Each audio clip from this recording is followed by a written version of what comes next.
Welcome to the latest edition of Fundamentals. This time around, I'm going to look at an actively managed member of our list of 72 favourite funds, namely Artemis Strategic Bond Quarterly. This is in fact the latest addition to our favourite funds list, and it's come in as a replacement for the Invesco Perpetual Global Financial Capital Fund, which was a bit more of a specialist, as it invested in securities issued by banks and financial services firms, including both their bonds, traded debt, and their shares.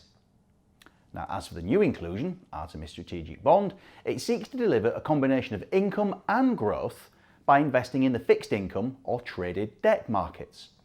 The managers have a wide spectrum of fixed income assets available to them, including government and corporate bonds, and they will move through these as required depending on their views on the macroeconomic situation and valuations. However, the fund usually tends to have a bit of a bias towards corporate bonds, both investment grade and sub-investment grade. The performance profile is therefore likely to be a little bit more aggressive than some of its peers. This can be seen in the portfolio's mix when it comes to the ratings of the bonds that it owns. Remember that anything above BBB- is investment grade, anything below is known as sub-investment grade or high yield debt, or junk to use a more pejorative term. The average credit quality of the portfolio is BB. Now, the lower the rating, the higher the risk and the higher the coupons on offer from the bonds, or so the theory goes. The fund currently offers a 3.9% yield, and its next graph shows the portfolio as ranked by range of coupons on offer from its holdings.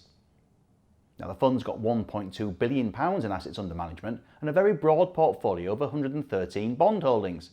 The top 10 represent barely 14% of the assets, and they include a UK government gilt or government bond that matures in 2019, and bonds issued by the German utility RWE, the Italian insurer Generali, the French utility EDF, and British grocery giant Tesco. The fund comes with an ongoing charge figure of 0.57%, so you do have to pay for the manager's expertise. The coupons which are paid by the bonds in the portfolio are distributed to you, as we're talking about the fund's income units in this case, and the fund's own dividends are paid quarterly, as its name suggests. Artemis Strategic Bond is eligible for SIPPs, ISAs and dealing accounts, and the minimum investment is just one share. For those who put faith in such things, it's got a 5-star Morningstar ranking. So, those are the mechanics. The question to address next is why could investors consider this fund for portfolio inclusion today? And I think there may be 3 possible reasons. The first, well, that's the 3.9% yield, while the quarterly payments may also appeal to income hunters as well. The second is the actively managed nature of the fund, which is also very diversified.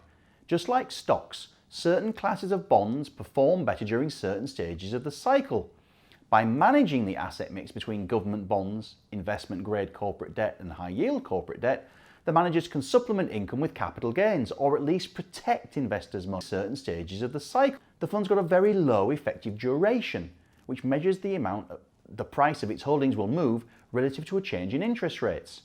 So if interest rates go higher faster than expected, because inflation goes up faster than expected, the fund's holdings should in theory be less affected than those with a longer duration, and it will, in principle, suffer less of a fall in value.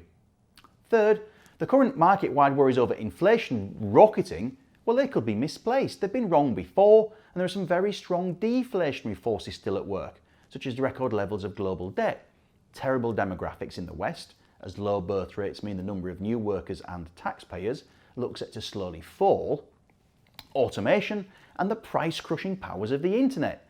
If they exert a firm grip, inflation may not be a problem, deflation could be, and in that case, bonds might still be a good place to be. Note how UK 2, 5 and 10-year government bond yields have all subsided a little after the February inflation panic, suggests the market's not totally convinced yet by this talk of an inflationary, globally synchronised recovery.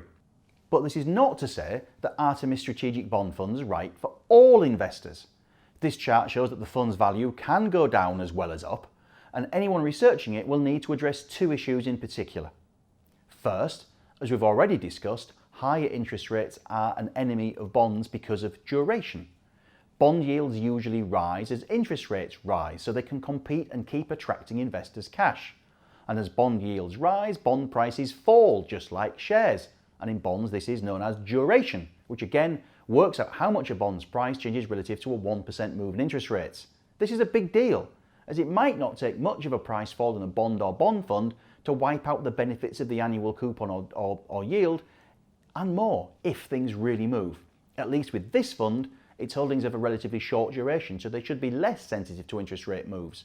Longer duration bonds are riskier, as more bad things can happen before they mature, and shorter maturity or duration ones are less risky, as there's less time for things to go wrong. The other natural enemy of bonds is inflation, and that's the second issue to address. At the moment, the inflation rate in the UK, as measured by the Consumer Price Index, is 2.7%, as we can see here. That's thankfully below the 3.9% yield on the fund. But if you think inflation could go higher, you may want to perhaps reassess your bond exposure.